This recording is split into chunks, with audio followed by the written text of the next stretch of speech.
எதுவென தெரிந்து முயற்சியை தொடங்கிட வேண்டும். நாம் நடக்கிற பாதையில் தடைகளை கண்டு களைகளை அகற்றிட வேண்டும். படிக்கிற வேர்வை நிலத்தினர் வீழ்ந்தால் நினைக்கிற வெற்றிகள் தோன்றும். அதில் படிக்கிற பாடமும் முடிக்கிற வேகமும் படிப்பினை ஆக்கிட வேண்டும்.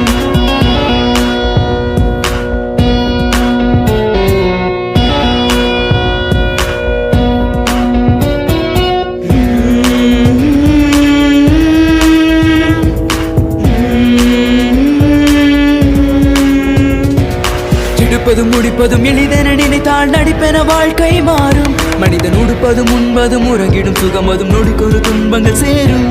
படிக்கிற நூலில் பயன்களை தெரிந்தால் படிக்கிற பாதை தெரியும். மனிதன் எடுக்கிற முயற்சியும் படிக்கிற பயிற்சியும் கொடுத்திரும் வெற்றிகள் குவியும்.